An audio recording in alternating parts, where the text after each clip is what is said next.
Howdy, y'all. It's Reese, aka Bearman Prime, on this August 11th. Welcome back to my Bible in a Year series. Thank you again for watching, guys. On the top right hand corner for the rest of the playlist. And please hit that like button, subscribe button, and notification bell. Sure to appreciate it. All right, so the last 2 days we've gone over two of the more well known passages in the book of John and probably in the whole New Testament. John chapter 9 and the first part of John chapter 10.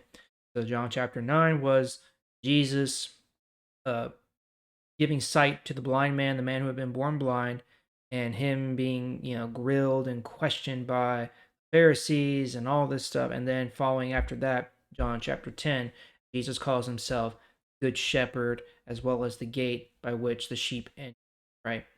So let's jump back today to the book of Luke, Gospel of Luke. Let's go back to chapter 13 today, pick it up in verse 22. Jesus was teaching in every town and village. He continued to travel toward Jerusalem. Someone said to him, "Lord, how many people will be saved? Only a few?" Jesus said, "The door to heaven is narrow. Try hard to enter it. Many people will want to enter there, but they will not be able to go in. If a man locks the door of his house, you can stand outside and knock on the door, but he won't open it. You can say, 'Sir, open the door for us.' But he will answer, 'I don't know you. Where did you come from?' Then you will say, 'We ate and drank with you. You taught in the streets of our town.' Then he will say to you, 'I don't know you. Where did you come from? Get away from me. You are all people who do wrong.' You will see Abraham, Isaac, Jacob, and all the prophets in God's kingdom, but you will be left outside. There you will cry and grind your teeth with pain. People will come from the east, west, north, and south. They will sit down at the table in God's kingdom. People who have the lowest place in life now will have the highest place in God's kingdom. And people who have the highest place now will have the lowest place in God's kingdom." Verse 31. Just then some Pharisees came to Jesus and said, "Go away from here and hide. Herod wants to kill you."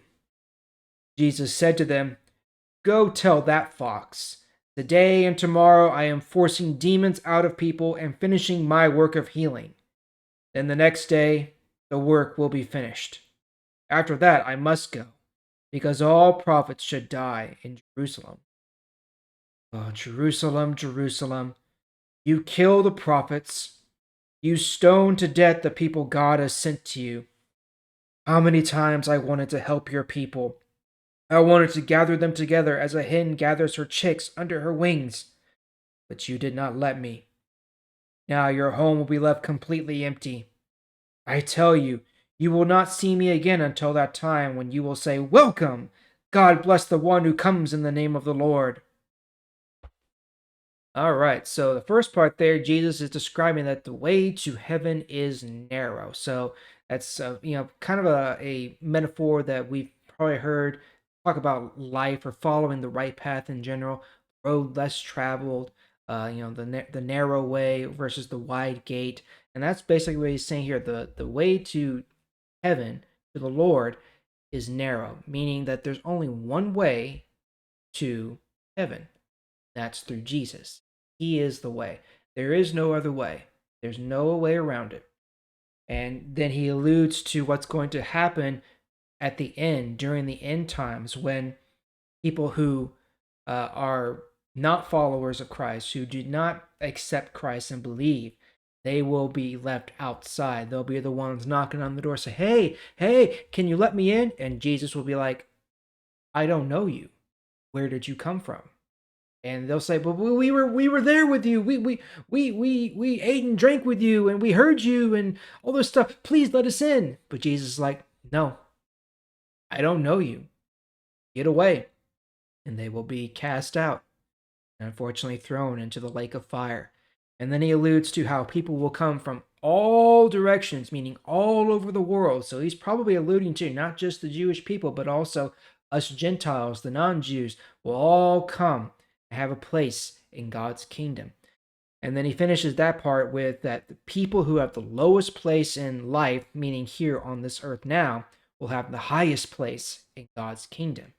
And then the reverse is true. Those who have the highest positions here, the highest place on earth, will have the lowest places in God's kingdom. So that just is a reminder to us that we should humble ourselves every day.